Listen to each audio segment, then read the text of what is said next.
Hello pretties, I just wanted to do a really quick little update or share some little ideas that I'm having on how to build my garage, and I think I'm going to be using the rainbow high dollhouse for that.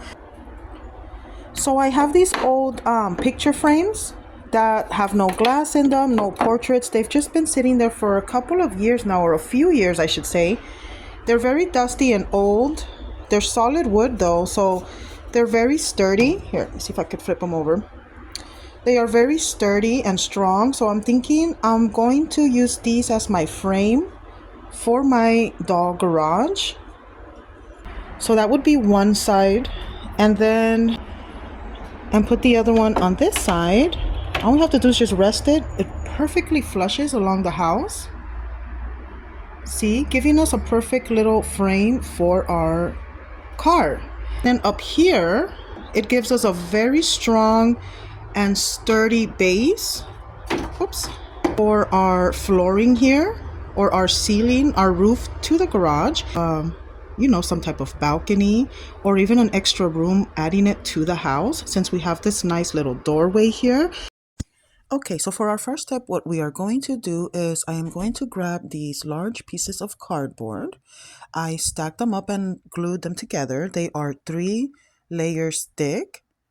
The measurements, I believe, should be roughly 12 inches.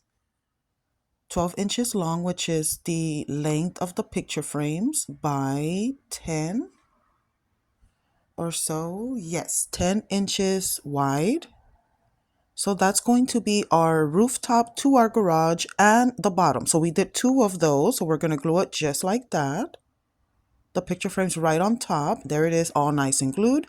You can see how reinforced it is with the triple layers. This is how it started looking. So top and bottom, we did 3 layers of those cardboards and 12 by 10. Then I am ready to start painting my project. Okay, so what I'm going to do is I grab some black paint. I'm painting the bottom layer of my so this was a lot better by layering it 3 layers thick. It didn't work on me. Then these are the popsicle sticks, jumbo popsicle sticks, of these large jumbo popsicle sticks at Walmart for our fencing. So this is what I'm going to be using. So these are some of the elements we are going to be bringing in. I'm going to go ahead and finish painting this cardboard. And you start to see how it's taking shape. Then I get some more of that black paint and paint the inside of the picture frames, which is that kind of raw wood that's exposed. I just wanted to look a little bit more uniformed. So I'm going to go ahead and paint that. I didn't paint the inside of the little track because I thought it looked cool and it gave it a different little look.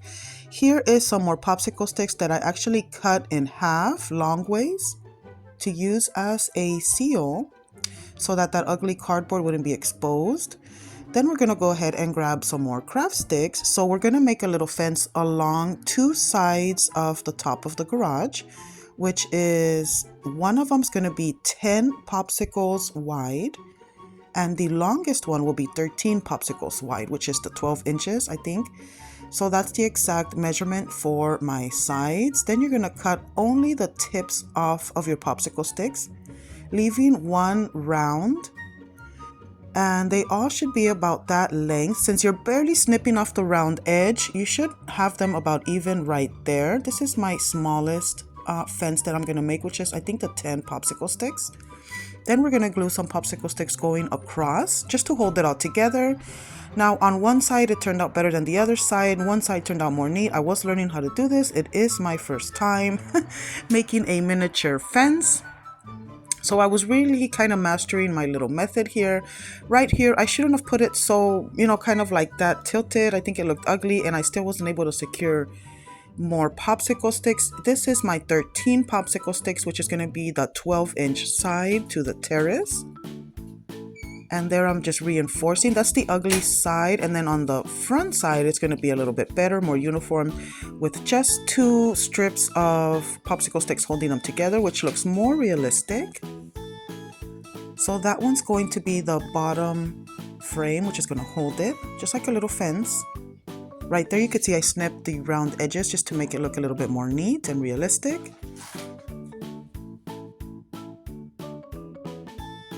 Now I'm going to snip this other larger piece to get it to fit on my little end, glue it in place, And there we have our bottom strip. Now we're gonna work on the top, same thing. And it looks like a little fence. So I decided to glue little feet on the bottom portion of the fence. It's about 2 inches pieces of little strips. This is going to help to make it portable and movable from different diorama to diorama. That means I can change the angles, I can switch the style however I like, becoming like a standalone fence without any support. I don't have to glue it to anything, and I can still corner them right here, see, to make a nice little corner in case you want to kind of make a little yard. There it is, nice and flushed, and it'll still work, and we can camouflage the little feet if we have to. Later on, I'll show you how I'm going to do it.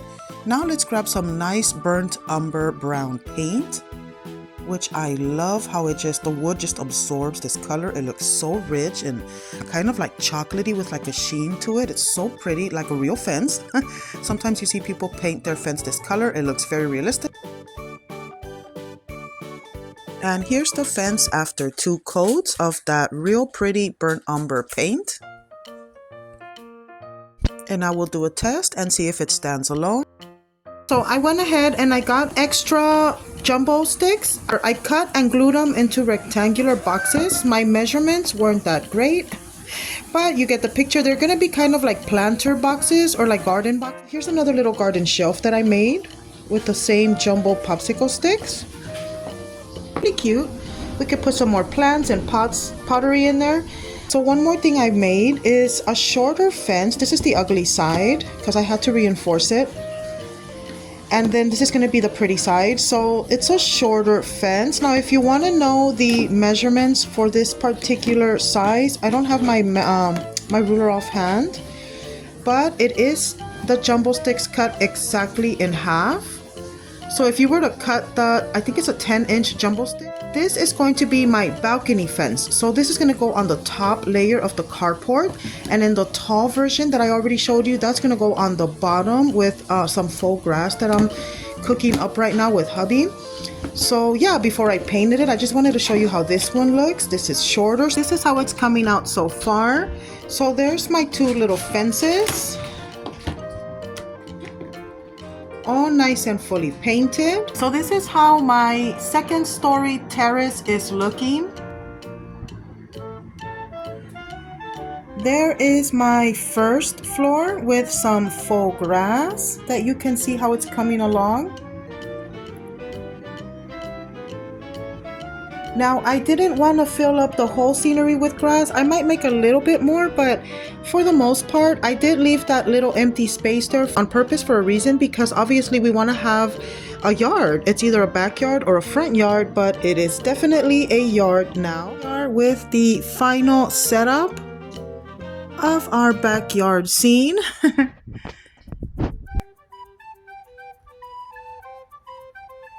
And as you can see, the faux grass worked out lovely in this case. I didn't go all the way because I did need flat surface right there, just to put like little furniture or little things.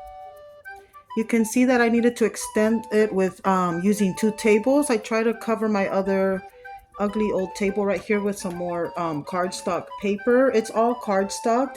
And then I even tried to squeeze in the pool over there. So like I said, I had to use both tables. There just wasn't enough room for everything.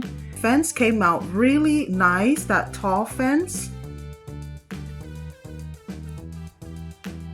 Then right here is our homemade. Now remember, all this just started off as 2 picture frames, solid wood, and some cardboard pieces. A solid giant cardboard box that I had. It was an Amazon box. And you can see everything that I've done with it. So right there on the top floor, it does connect. Now, I didn't think ahead about, I triple layered the cardboard, remember? So it did make it significantly higher than the house. So I'm probably gonna have to add like a little step, like a little tiny staircase right there. But that's okay, and you know, we'll keep working on it. I really enjoy the look. But overall, I am really proud of this one so far. It is not done. not by a long shot. You know me with my dioramas. I like to keep them going, especially this one. It feels a little bit more stable, more permanent. I did put a lot of work and energy into it. The materials feel very solid.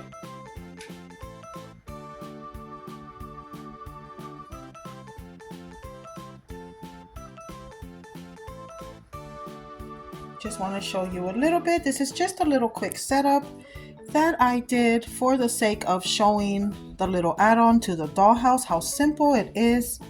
I'm gonna finish setting it up. I was thinking of doing like a little setup video for the rainbow house now that I have my little add-on made. And I did unbox the Corvette and I placed it in there, and we are all excited looking at it that it does fit quite perfectly. And I did place Mr. Ryan Gosling in there, my Ken, and my Asha doll, because I've been wanting to use her so much. She is so beautiful. She fits in that pretty made to move curvy dress. Very cute. I'm so excited to have this nice little add-on space for my dolls. Brand new car. Yay! There's the trunk. The trunk does open, allowing you to put a few suitcases for your dolls inside. It is made by Hot Wheels and powered by Hot Wheels, I guess. It's an RC, but it is Hot Wheels and Matisse. This episode was a blast to create. I hope you enjoyed. It took me several days, on my downtime. I would work on it, come back to it, take a break and stuff like that. I truly hope you enjoyed this tutorial. Putting some more greenery and stuff outside and in our little outdoor spaces, and possibly fill up those planters. So yeah, so make sure you stay tuned, and we're gonna have lots of fun. So I'll see you in the next one, pretties. This is Bonnie as always. Bye.